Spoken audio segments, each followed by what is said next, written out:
Guys, আমরা আজকে উঠবো বাংলাদেশের সবচেয়ে নিম্নমানের নৌকাগুলোর ভিতর একটাতে এবং বাংলাদেশের সবচেয়ে উচ্চমানের নৌকাগুলোর ভিতর একটাতে এবং দেখার চেষ্টা করব কোন নৌকাতে কেমন সুবিধা এবং কেমন অসুবিধা।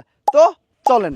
বাংলাদেশে নিম্ন শ্রেণীর নৌকা বলতেই আমরা বুঝি ছোট ডিঙ্গি নৌকা বা মাছ ধরার নৌকা, যেটাতে চড়তে আমাদের কোনো টাকাই লাগে নাই, বলতে পারেন আমরা চড়ছি একদম মাগনা। আর অবশ্যই এই টাইপের নৌকায় একটা মাঝি থাকে।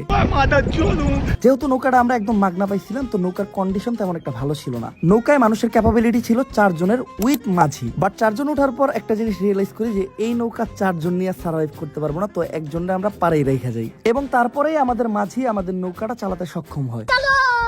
এই ধরনের নৌকায় কোনো ছাদ থাকে না, যার ফলে রোদ মাথার উপর আইসা বলে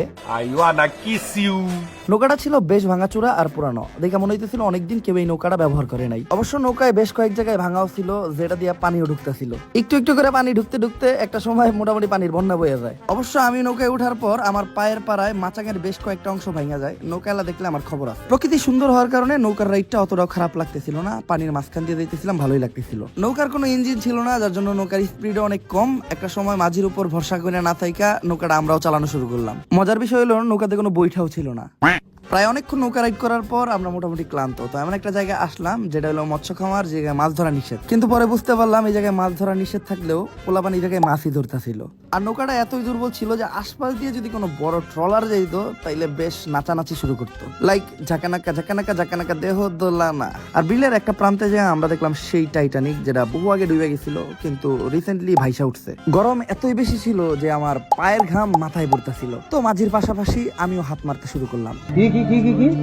মানে হাত দিয়ে বৈঠা মারতে শুরু করলাম। আর গরমের দোচন সহ্য করতে না পাইরা একটা টাইমে আমাদের মাঝিও জামা কাপড় খুইলা উল্টা ডিগবাজি দিয়ে পানিতে লাফ দিল। আর যেহেতু আমি সাঁতার পারি না, তাই চাইলেও আমি গোসল করতে পারবো না, তাই গরমের দোচন সহ্য করতে না পাইরা মাঝিরে রাইখা নৌকা নিয়ে আমি রওনা দিলাম বাংলাদেশের উন্নত মানের নৌকাগুলোর ভিতর একটাতে চড়তে। উন্নত মানের নৌকাগুলোর ভিতর একটাতে চড়তে আমাদের যেতে হয়েছিল টাঙ্গুয়ার হাওর, কারণ এখানেই বাংলাদেশের সব থেকে উন্নত মানের ভাসমান নৌকাগুলো পাওয়া যায়, যাদেরকে লাক্সারিয়াস হাউস বোটও বলে। হাউস বোট বলার কারণ হলো আপনাদের বাড়িতে যা যা আসে এই নৌকায় ঠিক আপনারা তাতাই পাবেন। এই নৌকায় ঢোকার সাথে সাথেই আমরা দেখতে পাই বিশাল এক লবি, আর যেখানে অনেক মানুষজন ছিল। তুমি ঠিক দাও কেন? লবির ডেকোরেশন আর ডিজাইনিং এমন ছিল যেটা আমাদের বাড়িতেও থাকে না, আর পুরা নৌকাটাই ছিল ওয়েল ডেকোরেটেড। আর এই বোটের ভিতর আমরা আমাদের একটা রুমও পাই, যেটা ছিল বেশ সাজানো গোছানো, বলতে পারেন অনেক সুন্দর। আর এই রুমের ভিতর একটা এসি ছিল যেটা মাঝে মাঝেই চলতো, আর এসির পাশাপাশি একটা ফ্যান যেটা সবসময় চলতো। আর ছিল বেশ অনেকগুলা সুইচ, কিন্তু ওইটার ভিতর একটা সুইচই কাজের ছিল, যেটা আমি টিপতাছি। টিপাটিপি করতে আমার ভালোই লাগে। আমাদের জন্য পর্যাপ্ত পরিমাণ বালিশ ছিল, আর ছিল সুন্দর নরম তুলতুলা বিছানার ব্যবস্থা, এবং বাইরের ভিউ দেখার জন্য ছিল একটা জানলা আর একটা বেলকনি। অ্যাটাচ ওয়াশরুমও ছিল, ওয়াশরুমটাও কম খারাপ না। ওয়াশরুম পরিষ্কার পরিচ্ছন্ন থাকলেও যেটা সবচেয়ে বেশি ময়লা ছিল ওইটা হলো এই ওয়াশরুমের আয়না। আর এই ওয়াশরুমের সব থেকে অপ্রয়োজনীয় জিনিস মনে হয়েছে আমার কাছে এই পেন্টিংটা। ভাই আঁকতে আঁকতে কি এই পেন্টিং এর দিকে তাকাইবো? ওয়াশরুমে একটা ঝর্ণাও ছিল যেটা দিয়া পানি বাইর হয় না, তবে যে কলটা ছিল কলটা দিয়া মোটামুটি আকারে ভালোই পানি বাইর হয়, কম খারাপ না। আর এত সুন্দর তুলতুলা বিছনা দেখা আমার ঘুমাইতে মন চাইছিল, তো আমি একটু ঘুমাই নেই। ও একটা খেতাও দিছিল যেটা গায়ে দিয়ে নিলেই ভালো হয়। আর সবচেয়ে ইন্টারেস্টিং পার্ট, নামাজ পড়ার জন্য তারা একটা জায়নামাজও দিছিল এবং সবার প্রয়োজনীয় চার্জিং পোর্ট, যেটা অলরেডি আমি আমার মোবাইলটা চার্জে লাগিয়ে রাখছি। আর রুমের ভিতরে একটা মিরর ছিল যেটাতে ময়লার জন্য আমার চেহারা দেখা যাইতেছিল না।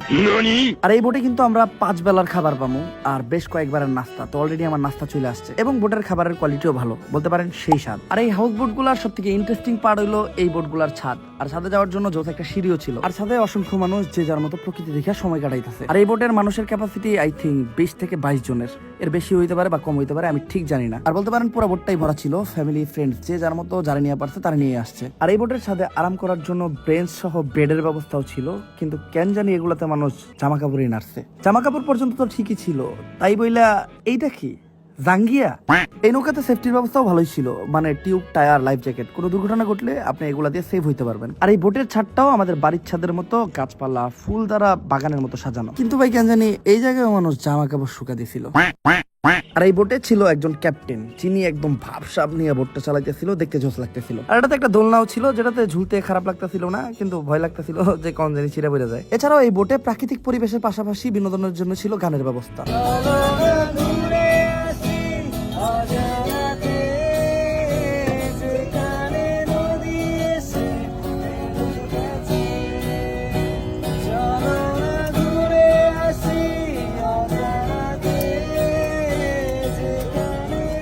আর ছেলেটা গানটাও গাইছে অনেক জোস। আর এত কিছুর সাথে এই বোটে আমাদের পার পার্সন খরচ পড়ছে 6,000 টাকার উপরে। আমি জানি না এটা ওয়ার্থ ইট নাকি না, আসলে কিছু জিনিস টাকা দিয়ে বিবেচনা করা যায় না। আমি 2 ধরনের নৌকারই মজা নিচ্ছি, এখন আপনাদের পালা। আজকের মতো এই পর্যন্তই, আল্লাহ হাফেজ।